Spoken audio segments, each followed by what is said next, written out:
Hello, everyone, and welcome back to my masterclass. My name is Kathy Belletti, and thank you to those who religiously attend every single time. For those of you who are here for the first time, welcome.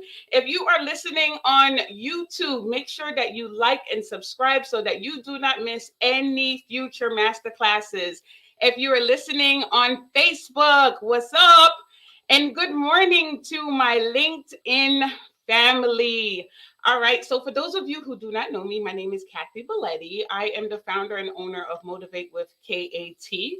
That is an online training program for enrollment advisors and my precious director of admissions. I have been in higher education for about 16 years, specifically admissions. I started off as an advisor, then a DOA, then a regional, then a VP, and now I dedicate my life to serve in higher education, specifically admissions.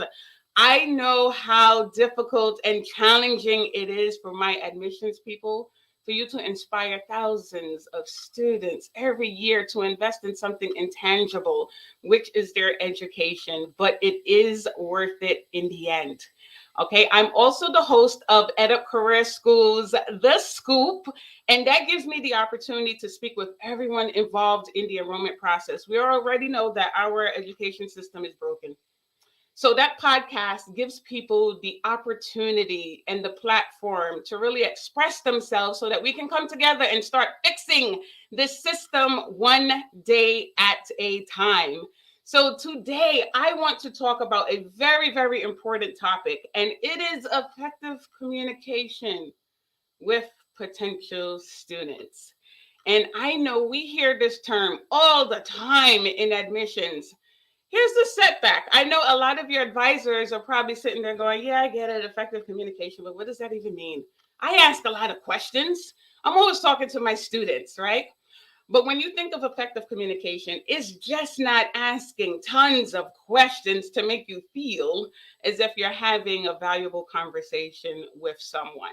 All right, it's about asking the right questions. You have to understand who your student is, what their background is, what their circumstances are, so that you're able to help them make an educated decision. All right, so here's one point that I want everyone to understand. The enrollment process is a communication process from admissions to financial aid to the academics team to career services. It is a communication process. So we have to be aware of how we are communicating with our students every step of the process. All right, so here's 2 points that I want you to consider. When it comes to effective communication, it is critical in identifying the needs of your students. Some of you are scratching your heads because you're wondering, how is it that I enroll so many people and my class starts are going really great until they're not?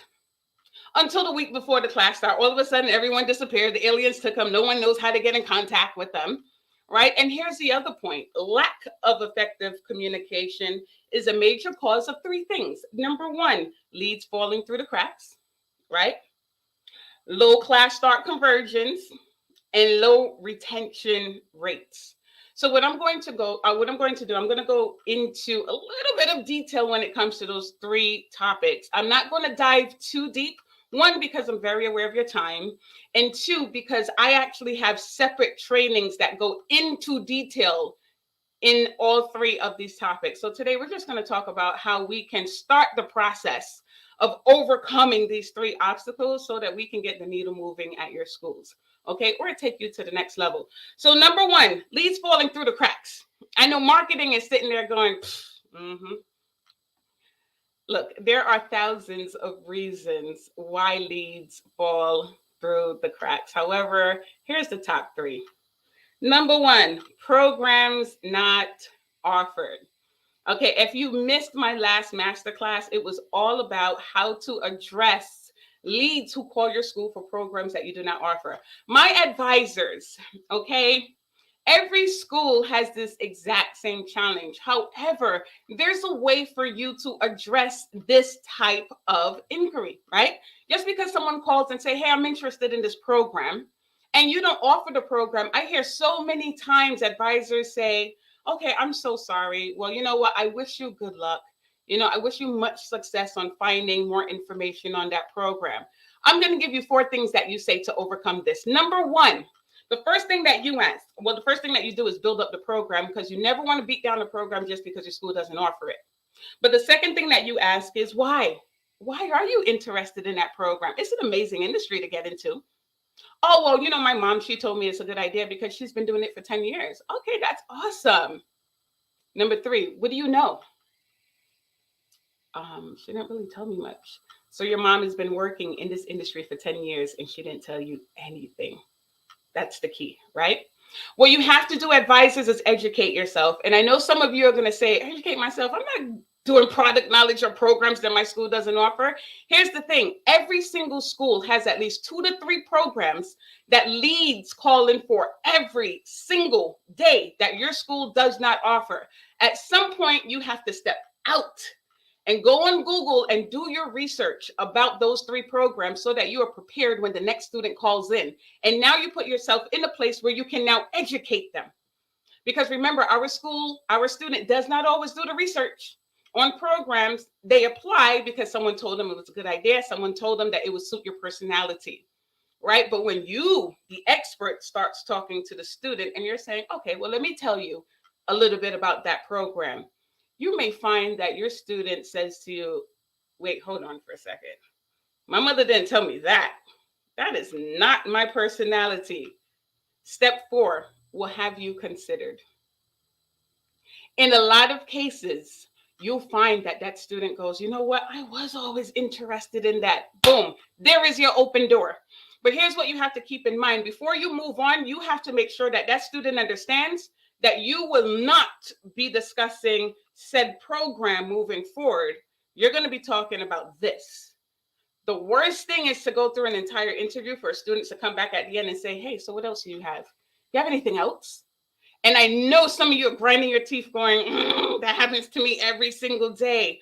But that's because you did not make a clean break. If someone says, you know, I am interested in hearing about that because I have thought about that in the past, make sure that you let them know, okay, so moving forward, we're going to be discussing this opportunity. All right, so that you do not get any backlash when it comes to the program description. They're like, so anything else? All right, or they bring back that original program, so you don't have nursing. All right, so make sure that you do that. Number 2, when students tell you that they're not ready or not interested, throughout my entire career listening to advisors, I always hear, oh my gosh, I'm so sorry about that. When is a better time for me to contact you? Wrong. Wrong. Remember, some students, they automatically say that because they don't feel like talking because they don't know themselves. They have no idea what they want to do and they don't feel like having a conversation. But the way that you frame that shows your expertise, right? So if you're telling a student, number 1, you have to address what their concern is, right? I have too much that's going on at this point in time. It's not for me. Okay, no problem at all. I totally understand that now is not going to be the right time for you. So what are you doing right now? Are you working? People like to talk about themselves. Based on the way that you frame your conversation, you will realize that these students begin to actually talk to you. And now you have a dialogue. And guess what? In some cases, 30 minutes later, guess what you're doing? Completing an application. Because you just inspired that person to take the next step in their career. So don't let those students go. Everyone is going to call in and say, yeah, I'm not interested at this time because they don't have the time. However, they just requested information 45 minutes ago, right? So pay attention to what's happening. You have to keep in mind that our students are very busy, so it's easy to brush you off, right? But that's where the follow-up process comes in.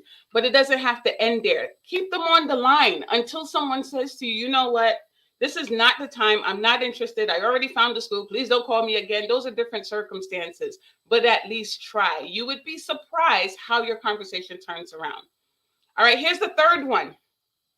I never requested information. Advisors, this is one thing that you never do. Never, go back and forth with a potential student about, well, it says right here, this isn't you, this isn't your address. I've heard this so many times, and all you're doing is this. You are creating friction when it comes to you and that potential student. And guess what? You're going to turn them off, and they're never going to want to be on the phone with you or anybody else at your school for that matter. All right. I'll tell you a quick story, because every time I say this to an advisor, they're like, yeah, but that's not true. Well, yes, it is. When I started pursuing my bachelor's degree years ago, I was talking to a friend about a school that I wanted to attend. It was the Vrij University where I graduated from. At that time, it was the Vrij Institute of Technology. Okay. But I remember having a conversation with her, and I was talking about how I wanted to go to the school named DeVry. I did not know that she took it upon herself to put my information in the database.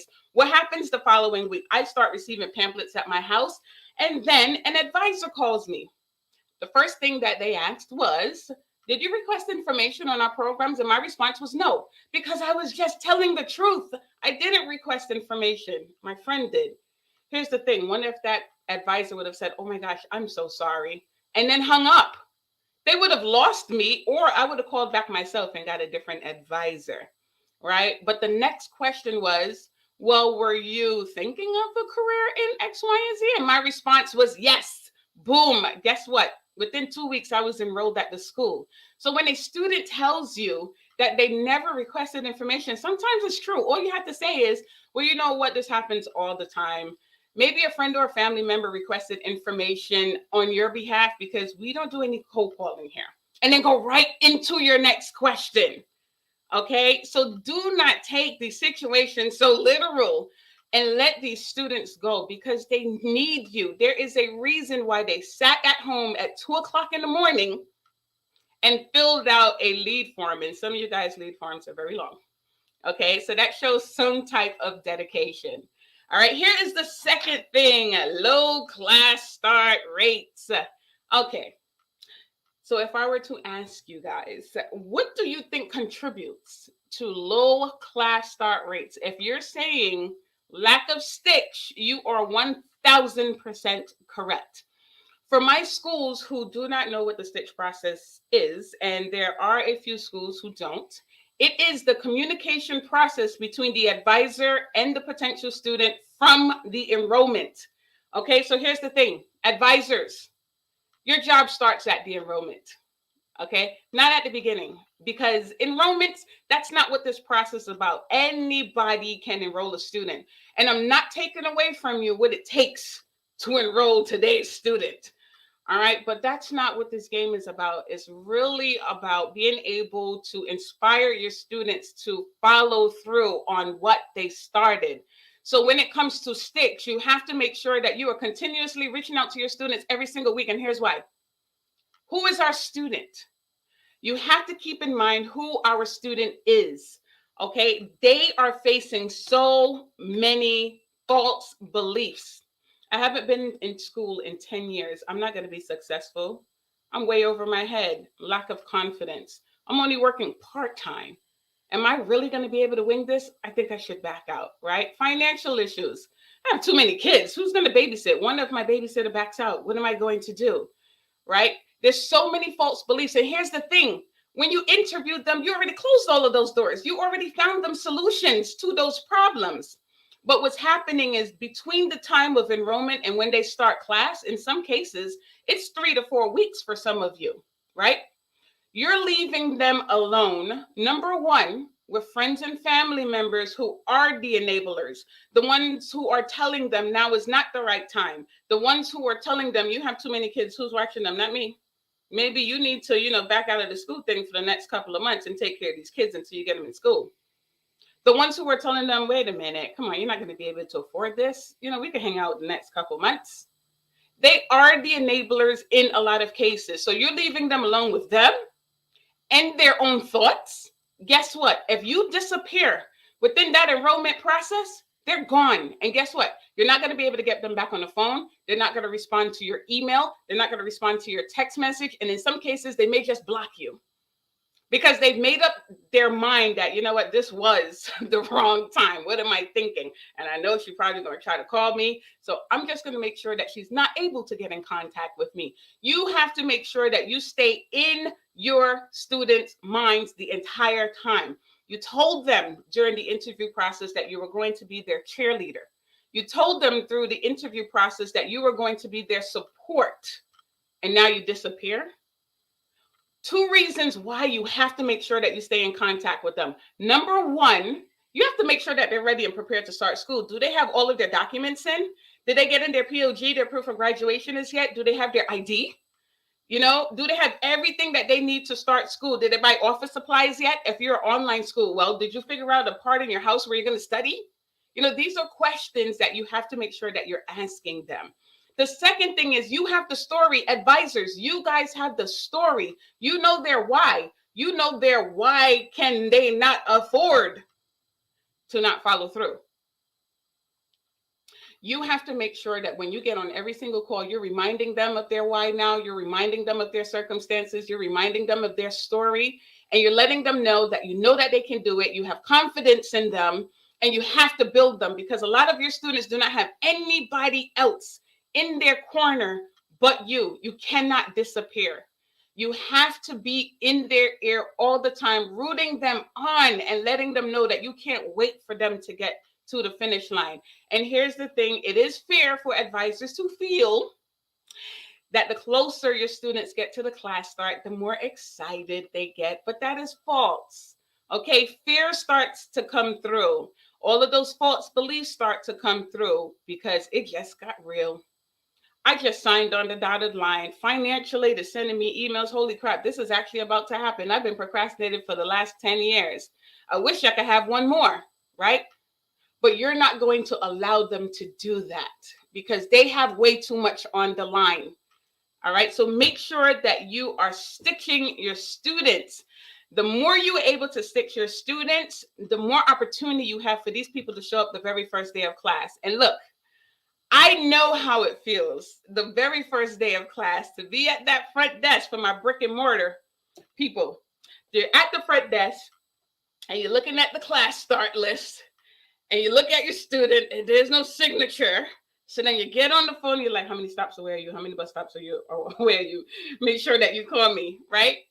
They don't answer the phone. And then you start taking a walk down the hallway, peering inside the classrooms, looking creepy, looking for your student, praying that they probably bypass the sign-in sheet at the front desk. Look, I've been there. I know how that feels. Okay, but it can be prevented. You have to make sure that you're stitching your students at the point of the enrollment. They need you, all right? And you work way too hard to have your students back out on you every single time, all right? Here is the third point. Retention, low retention rates. And the major problem for this is misplaced students. It goes back to my point in the beginning when we're talking about just giving students what they want, just concentrating on the program and not concentrating on the student. Here's what happens.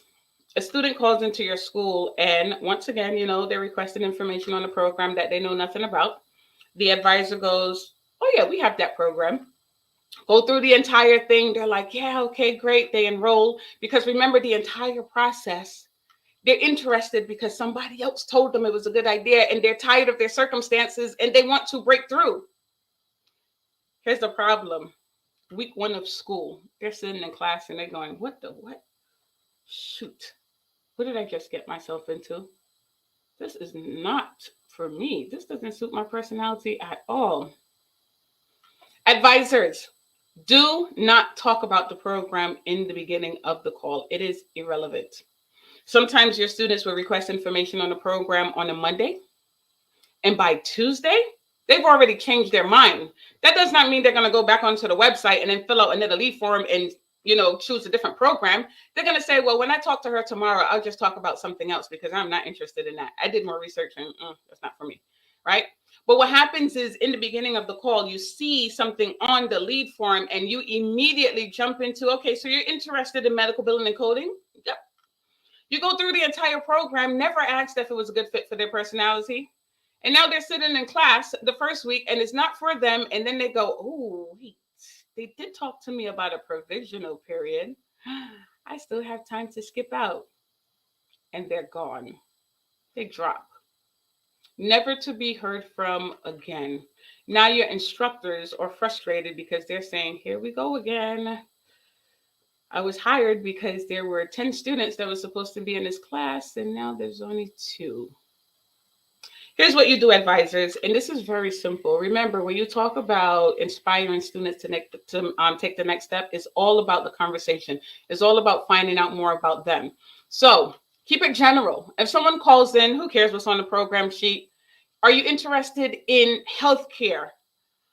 Is it true that you're interested in information technology? It looks like you're interested in cosmetology. All right. Do you mind if I ask you a couple questions? Because I want to make sure that we have the right fit for you. Then you start asking questions about their circumstances. What are you doing right now? What do you do for work? Do you like it? Do you hate it? How long have you been thinking about this? 10 years? Why so long? What is going on in your life right now that's saying, I need an upgrade or I need to do something different? What kind of environment do you see yourself in? What can you imagine yourself doing? Those are the type of questions that you have to ask, because while you're taking notes, you already know in your mind what program you're about to recommend them. And now when you get to the program section of your interview, now you say to them, all right, so based on what you told me, because you said that you like 1, 2, 3, and 4, I think that this program is the best fit for you because, and then you go into the program description. What's going to happen after that is your student is going to sit there and go, oh my gosh, that is me. I know it's you because you just told me that. But if you focus on the program too early, you don't know anything about the students. So now you're just putting people in programs that they're going to quit the first week anyway. Find out about the student. There has to be this type of communication where a student should say to you, you hit that right on the nail. And here's another thing that you can say. Can you imagine yourself doing this for the next 10 years? That really wakes them up, because now 10 years is a long time, right? So now they're saying to themselves, 10 years, can I really imagine myself? I actually can. You know what? Because I've always loved this type of stuff, right? That's how you're going to get more students to the first day of class and beyond, and they're going to enjoy their time. My admissions people, okay, I understand that it's not always admissions fault, and I'm going to take up for my admissions peeps right now, all right, because it is not always the fault of the admissions team if students drop, because there's always circumstances that come up, and everyone is involved in this enrollment process: financial aid, academics, and sometimes career services. However, admissions people, sometimes it is your responsibility at the very beginning of that communication for you to ask the right questions and slow down when you're talking to a student. The only time that you should speed up is when you're making those dials, right? Law of averages: the more dials, the more opportunity for you to connect with more people. However, the minute someone says hello, it's time for you to slow down. And the only person that matters at that time is that student. It doesn't matter what emails is coming through. It doesn't matter what text messages are coming through. You need to focus on that person, because in some cases, you are their last shot. You are their last opportunity to dig themselves out of the hole. So when you're talking to students, you always have to say to yourself, okay, can I see my instructors being successful with the student also? You know, can I see career services being able to place this student? It's not about the enrollment. If you do the right thing from the very beginning and you effectively communicate with these students and you enroll them for the right reasons, guess what? They're going to now trust you with their friends and family members. And this is where referrals come in. All right. I had an advisor who built 90% of her class on pure referrals because she was genuine in her delivery and they trusted her. So now they brought everybody else to her. And that's the easiest way to build a class. But we have to make sure that we are getting to the point where we understand that this game is not about how many we could squeeze into a class. This game is not about putting people in the box, because the school is going to falter at the end. And advisors, you work way too hard to have all of this work just go down the drain. All right. So make sure every single time that you're talking to a student, you should be able to hang up the line and say, this student needs to do this because 1, 2, and 3. And that's what you use for your stitch process. Becky said, love this, is all about finding the right fit for each individual. That's exactly right, Becky. Becky's an OG, by the way, so she knows the game. All right. I really hope that you guys walked away with some amazing information today. So don't forget, leads are falling through the cracks. Yes, we understand. But when it comes to a program not offered, advisors, you should know how to handle those situations right now. Not interested, never requested information. All good. I always say the measure of a good admissions rep is the drop in LOAs. Facts. That part. All right. Remember, number 2, low class start rates. Come on, guys. You got to stitch. Why do all this work and then don't follow through with your students? Come on. And number 3, low retention rates. Come on. These schools are taking a really big hit. And it's not only because of misplaced student, but a lot of it has to do with students being enrolled in the wrong program, or we're not painting the right picture from the very beginning. You have to get to the point where you're thinking about the student. All right. And here's the thing. In some cases, helping that student, maybe telling them that this school is not the right fit for you at this time. They will appreciate your honesty. Okay. You want to make sure that you see them walk across the stage at graduation day. So make the right decision. All right. So here's a couple things. Number 1, YouTube. If you are not subscribed to my YouTube channel, what are you doing? All right. If you follow EdUp Career Schools, The Scoop, and you like video, all of the previous episodes are loaded onto my YouTube channel. For my advisors, there are tons of 1-minute tips on my YouTube that you can watch and say, holy crap, I can use that right now, and get on the phone and use it with a student. They work. All right. So make sure you head on over to YouTube at Motivate with K.A.T and subscribe so that you do not miss any other notifications. My executives, I have 2 things for you. Number 1, if you need support when it comes to your admissions teams, okay, I have a full training program for advisors, new and tenured, and it takes them through the entire process. I know that your DOAs are up to here with work, especially if you have writing DOAs. Okay, this can help them. All right. Too many people have been asking me for live training. I do have some live training slots that just opened up.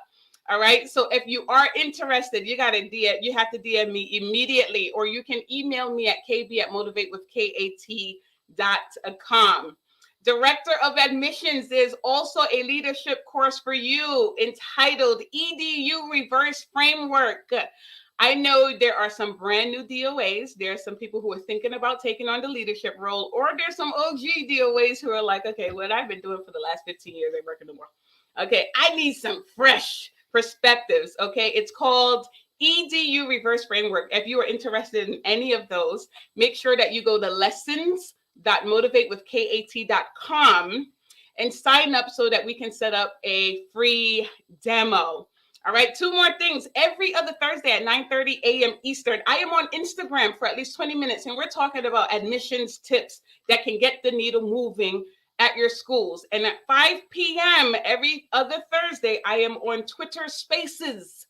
Okay, and we're talking about all things higher education, what we love and what we despise.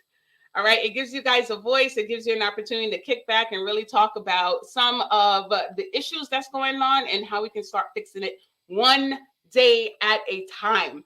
I had so much fun. Thank you so much, Kimberly. I had so much fun with you guys today. I really hope that you took a lot of notes. Let me know if you need help. But my admissions people and director of admissions and financial aid, marketing, career services people, you guys are doing an amazing job. It is not easy communicating with our students, but it's definitely worth it. So until next time, see you and thank you for attending. Create an amazing day.